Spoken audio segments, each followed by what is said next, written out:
Fala pessoal, sejam muito bem-vindos a esta nossa nova análise. Hoje a gente vai mergulhar de cabeça em um assunto que é, sem exagero, um verdadeiro divisor de águas. Vamos explorar a evolução absurda da impressão 3D de código aberto, uma tecnologia que está literalmente virando do avesso a forma como o mundo fabrica as coisas. Então, vamos lá!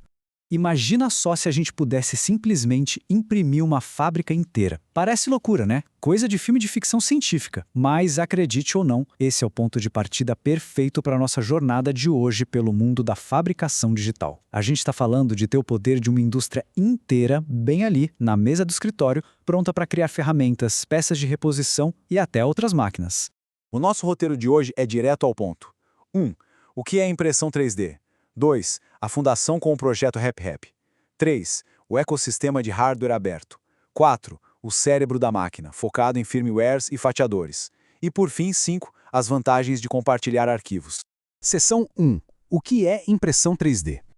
Para começar, vamos jogar fora todo aquele jargão técnico complicado e focar no que realmente está acontecendo no mundo físico.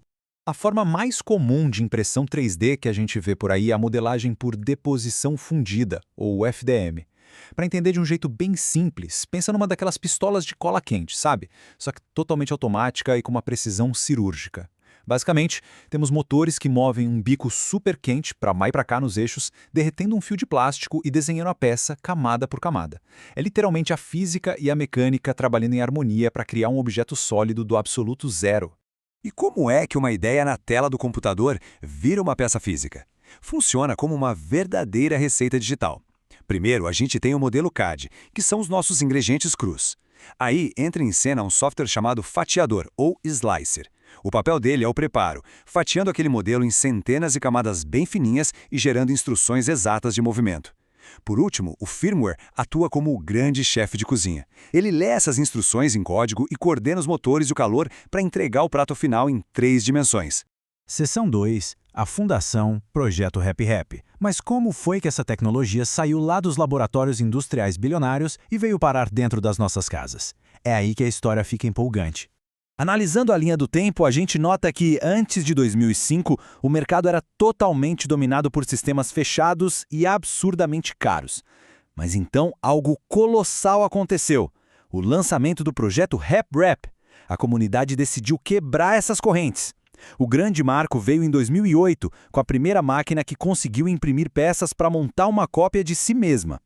E logo depois, em 2009, as patentes originais do FDM expiraram, o que escancarou as portas para uma explosão de inovações globais.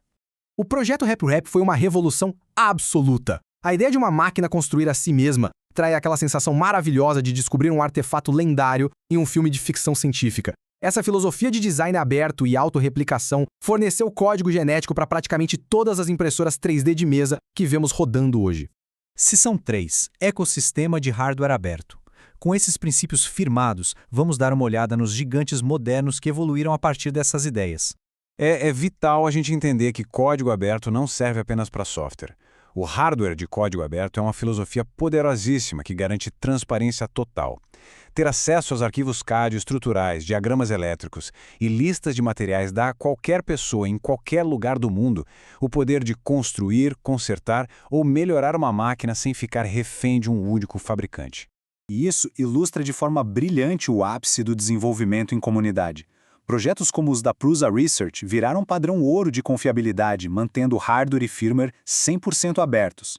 Temos a Solvay SV06, entregando um custo-benefício incrível e disponibilizando seus arquivos CAD para todo mundo.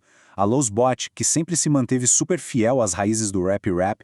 E, claro, a galera da Voron Design, que levou o desempenho à loucura, criando estruturas Core XY espetaculares, usando só peças acessíveis. São as evoluções definitivas da tecnologia de fabricação. Um dos grandes pulos do gato desse ecossistema é a padronização. Usando placas eletrônicas baseadas em arquiteturas como Arduino ou ARM, além de motores de passos super comuns, criadores em continentes diferentes conseguem colaborar de forma totalmente fluida. Se a placa queimar, não precisa comprar uma peça proprietária caríssima. É só usar um componente eletrônico padrão disponível no mundo todo. Isso facilita absurdamente a manutenção contínua das impressoras. Seção 4. Cérebro, firmware e fatiadores. Mas um corpo mecânico forte não é nada sem um bom sistema nervoso, não é verdade? Então vamos falar sobre a lógica invisível que comanda tudo isso.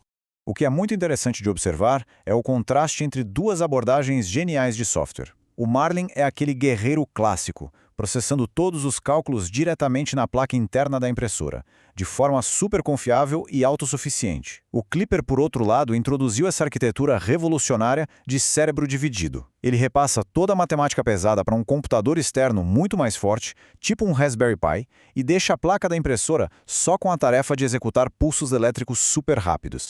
E esse processamento extra funciona como um power-up massivo.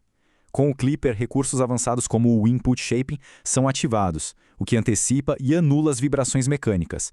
Isso permite que máquinas como as da comunidade Voron atinjam velocidades absurdas e acelerações violentas sem perder nadinha da qualidade na peça final. É pura engenharia de alto nível transformada em código gratuito.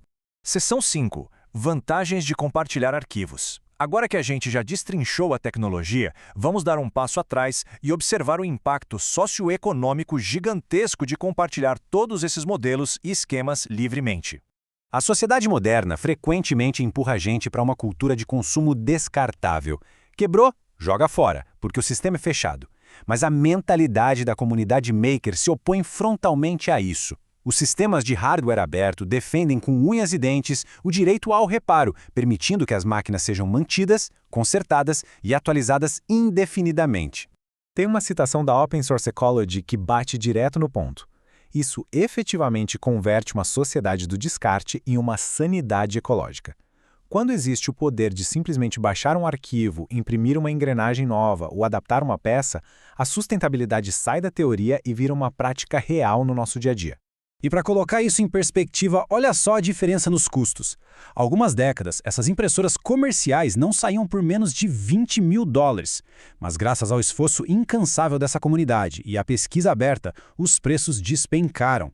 Hoje, a gente tem acesso a máquinas incrivelmente capazes por muito menos de $1.000, democratizando a inovação globalmente. Essa é a verdadeira força de compartilhar arquivos CAD e esquemas eletrônicos. Plataformas como o GitHub funcionam como uma enorme mente coletiva global. Quando milhares de pessoas acessam listas de materiais e firmwares para testar, revisar e melhorar a tecnologia juntas, a gente tem uma engenharia revisada por pares em tempo real. O resultado é um sistema onde a inovação viaja literalmente na velocidade da internet.